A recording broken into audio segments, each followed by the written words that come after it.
All right. Good. Good morning, class. Good morning, class. Well, I thank God for your life. Due to one or two reasons, maybe I may not be live with you to answer your questions, but I pray that whatever question that you have after listening to this uh, clip, you can write your questions, WhatsApp it, and then we discuss on the WhatsApp platform. For the last, for our first meeting, we we're unable to come on. I wasn't able to come live, so I decided today that I'll come live through this way to you. And so I'll be treating Unit 1, Section 4 of Unit 1. Of course, last time we ended on the objective of African studies. So this today we want to go to head on the objective of African studies. So this today we want to go to. I must say that so far since the emergence of African studies as an academic discipline in the 1950s, uh, no one has come to quantify the impact AS has made or it is making. But all that we know is that AS is gradually making an impact. But as to its quantification in terms of percentage, that has been an issue. And indeed, since the 1960s to date, AS has made quite significant contributions in diverse ways. In diverse ways. So today we want to look at some of the impacts the discipline has made. One is to the provision of a comprehensive understanding of Africa. Yes, a provision of a comprehensive understanding of Africa. When you look at the subject, it has brought Africa onto the center stage or to the limelight in terms of treating it as the primary focus of systematic studies, primary focus for systematic studies. Now, through its rigorous and systematic methodology and data collecting procedures, African studies has been able to enrich people's understanding concerning issues about Africa and in a very remarkable way. And indeed, it has helped not only African remarkable way. And indeed, it has helped not only Africans, but even non-Africans as well have been able now to some extent to comprehend who the African is. And indeed, it has been able to make a remarkable, like I indicated, impact in that it is still in the process of making this restoration process where it is trying to restore the African glory which was lost during colonialism and the slave trade as well. And during those days, as we discussed in class, there are some cases people say the price of the salt was even higher than the price of the black as a slave. That tells us that actually during that period, we actually lost our glory. And one of the things, I indicated in class, is that AS or African Studies seeks to restore that lost glory, So now African Studies centers have been established in many states, not only in the US, everywhere. In fact, in fact, almost all universities today are doing African studies, are learning African studies in China, in Europe, in the Pacific, wherever they are doing what African studies. Yes, they also has in a way brought quite a number of participants from all over the brought quite a number of participants from all over the world in a way that they can. So indeed, African studies in a way provide a comprehensive understanding of Africa, not only to the African, but to the non-African himself. So through this discipline, Yes, the student will be able to have a comprehensive understanding of Africa, the African, or he himself or herself, and that of and then the African continent as well. The other factor we can look at with respect to the impact of African studies is the in the area of the field of religion. Yes, in the field of religion, AS African studies have done a lot, have made quite a number of significant contributions or impacts. Let's maybe look at one or two things. Now, as a result of the study of African studies, when it comes to African traditional religion, I know now African traditional religion, I know now African traditional religion has been recognized as the official religion of what? The state, Ghana, and it is enshrined in our constitution. Yes, and it has given, and then the state has given it same recognition that it is that they have accorded, the state have accorded to other religions like Christianity and Islam. And this is what, so this is simply because they recognize that, or they now realize that African traditional religion plays indeed a role. They recognize that, or they now realize that African traditional religion plays indeed a great role in the life of the adherent, just as Christianity and Islam are playing great roles in the life of their believers. So it is with African traditional religion.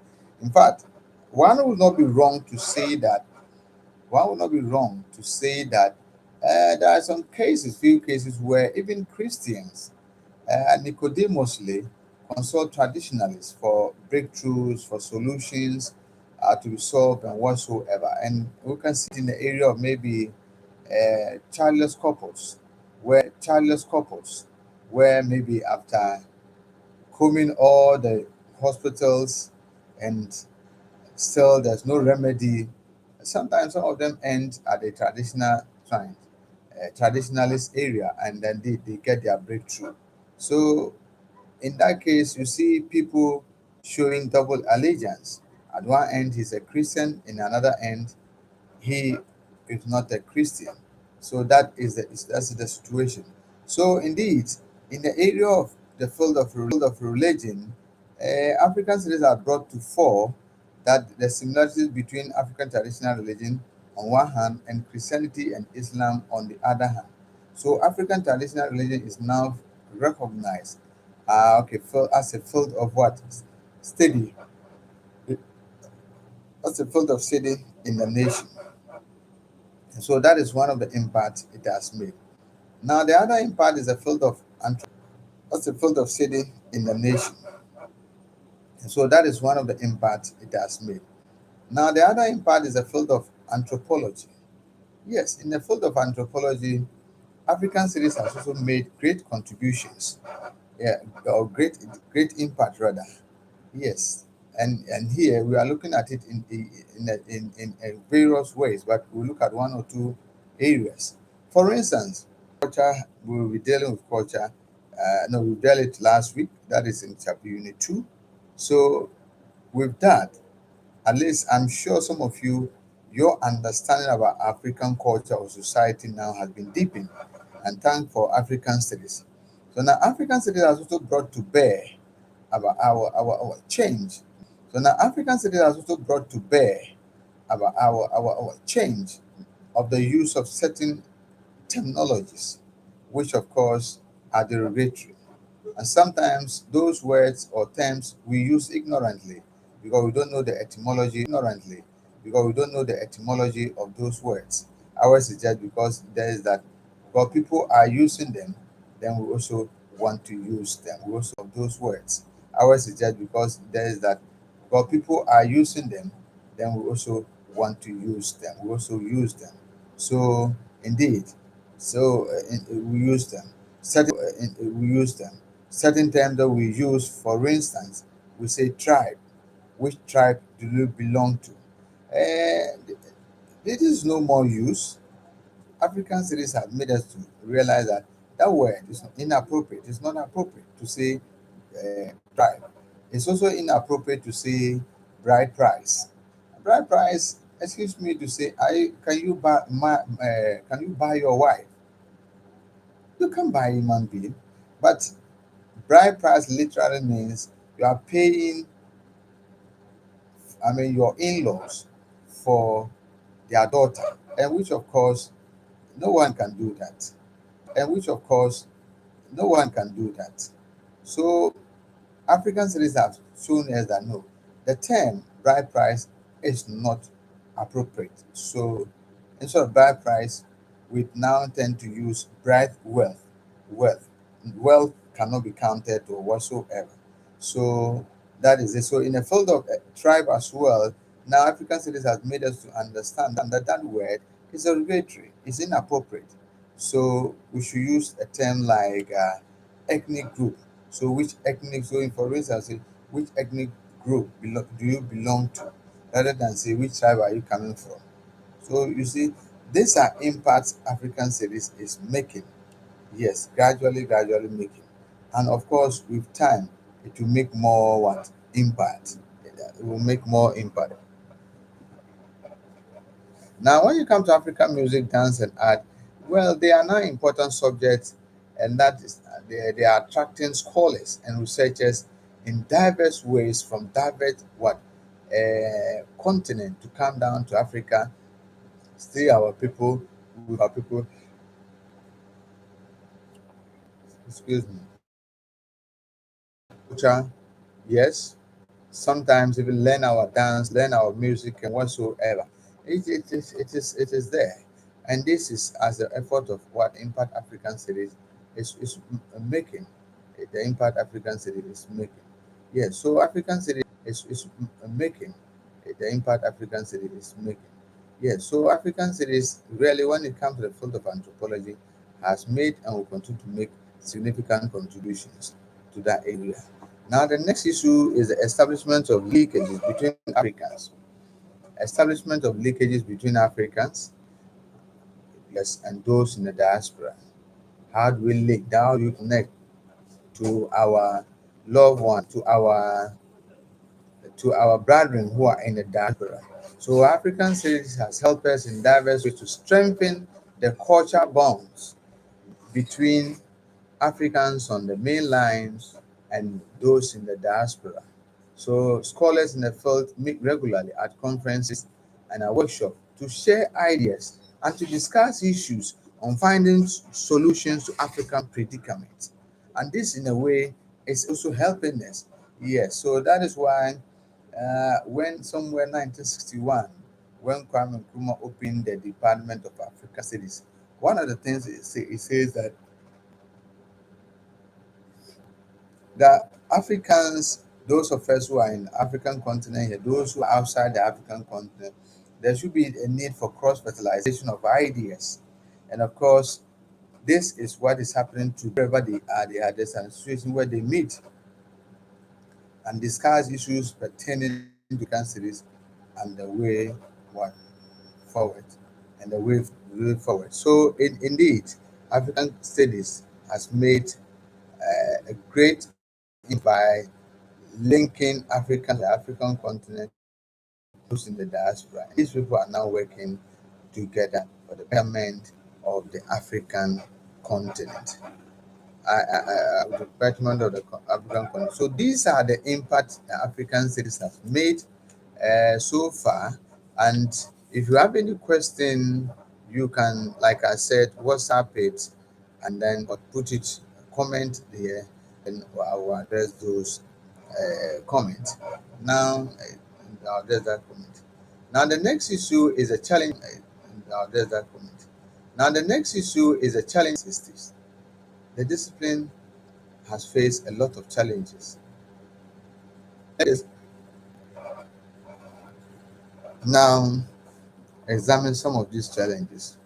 Yes, we have challenges like inadequate resources, lack of interest in African studies, scarcity of publishing houses, scarcity of publishing houses, and disagreement among scholars.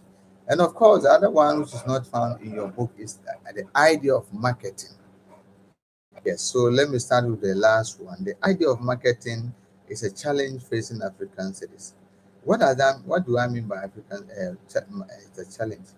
It is a challenge because it's a challenge because most often, people say that yes, when I do African studies, when I complete, what is the prospect? The job market. Do African studies, when I complete, what is the prospect? The job market. Is the prospect right? So people wish to go in for, want to always go in for, or their children going in for business, creative courses, sciences, because they believe that these areas, there are markets or whatsoever available. So when the child finishes, he or she will be able to get job. Unlike the issue of you coming to do African studies, and at the end of the day, what do you get? What do you, what at the end of the day you get? So it's a problem. The idea of marketing, that if I should do African series, the challenge is there. How am I going to market myself? How am I going to be employed? That is a problem. But you see, that should not be a problem at all. That should not be a problem. We are trained to become a critical thinker. Not accept things on the face value. So you should be able, with whatever you have acquired, you should be able to apply it. Yes, you should be able to apply whatever you have been told. If it's